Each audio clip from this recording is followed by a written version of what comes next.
Right, let's give you more of the weekend analysis. We'll bring you more of Gianfranco's special memories. We're trying to persuade him to pick his best ever 11 as well. That's coming your way maybe at 10:30 tonight. In the meantime, more analysis for you from the weekend. We'll start it down at the South Coast. Bournemouth, remember, unbeaten in 11 going into this game against Liverpool. They come away with another victory, and on the surface, it looks plain sailing. Was that the case?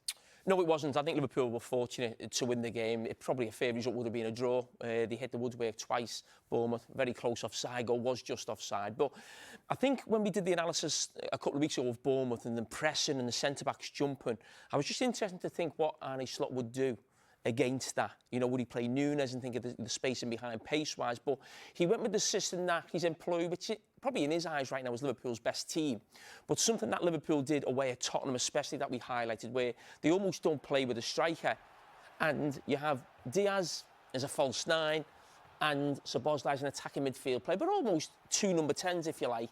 And these guys, Gakpo and Salah, are to give you your penetration. Zabani, the centre-back, as we know, they like to jump. He's looking where Szoboszlai is now, so that's where you see him here. But this time, the goalkeeper for Liverpool, he finds Diaz. So Huijsen jumps here, Zabani drops back. But you know these centre-backs are going to jump into these positions.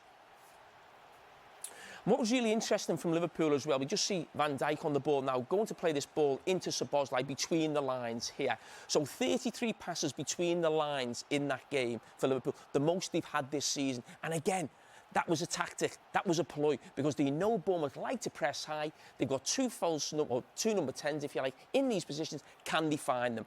So this time Van Dijk plays it into Szoboszlai. Zabani jumps again. This time he wins the ball, but they don't keep the ball. Szoboszlai, as he does, works back, wins the ball back. And then Liverpool recycle the ball to the other side. So look at Luis Diaz.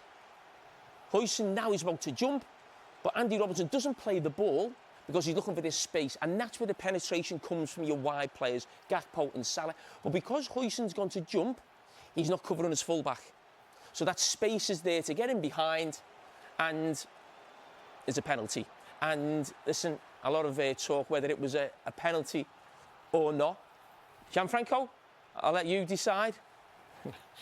Well, probably he didn't want to, but effectively he touched him, so it was a foul, in my opinion. Yeah, I think it was a penalty. It was unfortunate for Cook, but it's a penalty. And Johnny on the spot doesn't miss too often. But going into half-time, Liverpool has a real big opportunity to make it 2-0, and it was actually a chance, would you believe, for Trent Alexander-Arnold. But again, it comes from this.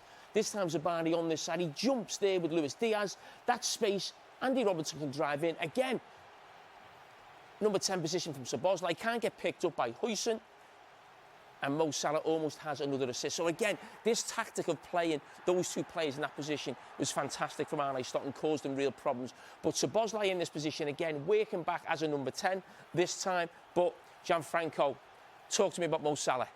Well, I think we're talking about, you know, when you have a certain age, you get a certain age, you lose a little bit of strength, but you become more efficient.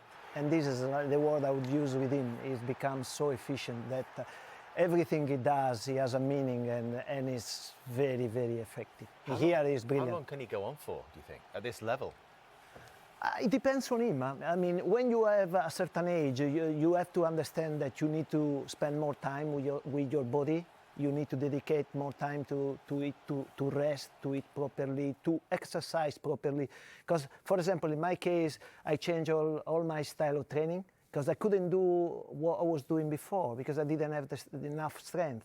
So for him, it will be a matter of that, of experiment what is good for him, try to last longer. And he can do that because he's so good.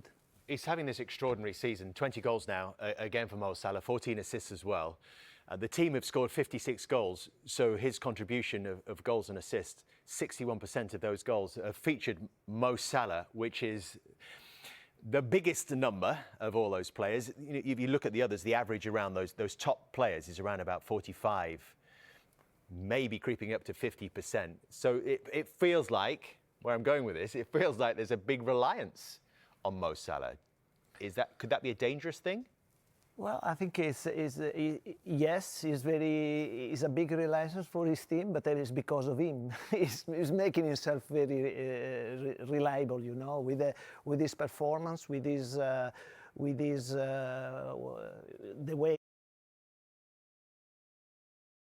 Because of him, he's making himself very reliable, you know, with his performance, with his the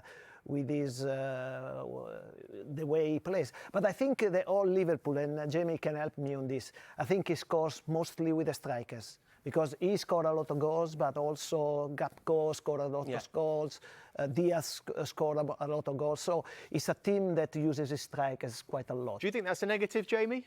I don't think it is this season, because I think he's having one of those all-time Premier League seasons. But if Mo Salah is to sign, which we all hope he is, more often than not he gets 20 to 25 goals. I think this season he could be getting 30 to 35. Now, actually, if he does sign, you think of next season, I still think that there can be more from the two players I've just highlighted in this. They do a lot for the team, Szoboszlai and Diaz. But when you look at Szoboszlai, he's got 5 goals and assists. You need more. I need more from that position. So that's something that actually excites me in terms of going forward under ARNE slot. That Liverpool, I still think, can improve in the attacking areas with some of the other players in terms of the numbers that they get. Because Mo Salah, if he signs, and hopefully he does, I don't think he's going to get these numbers in the next sort of 2 or 3 years. This is like one of those seasons that we'll all remember, very similar to his first season at the club. So Liverpool got the job done, managing to win at Bournemouth.